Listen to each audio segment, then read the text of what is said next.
Qui parmi nous ne commet pas de faute? Le prophète dit, sallallahu alayhi wa sallam, Kullu bani Adam khatta'un, wa khairul khatta'in at-tawwabun. Tous les fils d'Adam se trompent, font des erreurs. Et les meilleurs parmi eux, ce sont ceux qui se repentent.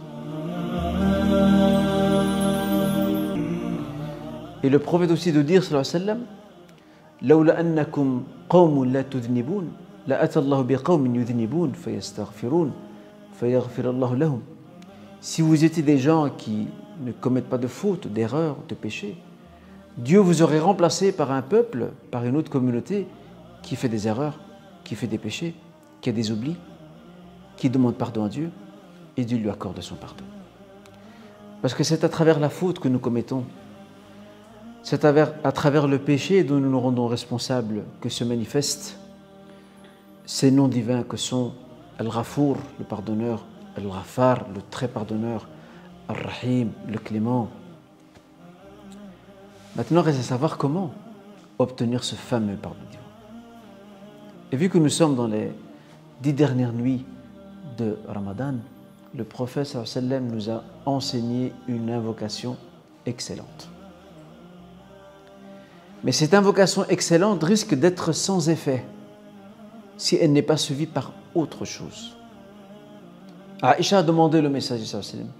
Elle lui a dit, vois-tu, si je venais à connaître quelle sera la nuit du destin, que dois-je dire à ce moment-là? Et le messager sallallahu wa sallam alayhi de lui enseigner, dit, Allahumma innaka afuun tuhibbul afwa fa'fu anni. Ô Seigneur, tu es indulgent, tu aimes l'indulgence, pardonne-moi donc. Mais l'indulgence divine, mes chers frères et sœurs, autant elle est une grâce, mais ne se gagne pas pour autant facilement. Pourquoi? Parce qu'elle peut rester sans effet, à la seule condition que notre Seigneur observe un début de changement, que je prenne de nouvelles décisions, que je modifie mon cap, que je change ma vitesse de croisière, que je redéfinisse mes objectifs. Et là, à ce moment-là, cette phrase, cette invocation prophétique sublime, Allahumma innaka afoun tuhibbul afwa fa'fu anni, ô Seigneur, tu es indulgent, tu aimes l'indulgence, pardonne-moi. À ce moment-là, nous sentirons dans notre vie du quotidien les effets de cette invocation que nous avons prononcée durant toute cette nuit à la recherche de la meilleure nuit qui est celle du destin. Merci beaucoup, barakallahu fikum, à vous toutes et tous qui avez été nombreux, alhamdulillah, et nombreuses à suivre, à visionner ces capsules et ces petits rappels durant tout le mois de Ramadan. Que Dieu vous récompense, qu'il veille sur vous, qu'il vous accorde le meilleur de ce que vous souhaitez dans cette vie et dans l'autre pour vous et pour vos proches vivants et morts. J'espère en tout cas que ces petits rappels vous auront été utiles et profitables, et j'espère surtout qu'ils le seront avant tout pour moi-même, Inch'Allah. En tout cas, c'est l'intention que nous espérons avoir. Et je vous rappelle aussi que ce n'est pas parce que le mois de Ramadan se termine que notre œuvre s'achève également.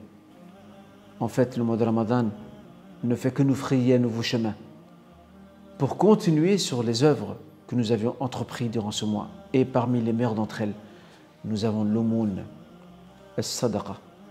As-sadaqatu tudfi'u al-khati'a kama yudfi'u al-ma'a an-nar.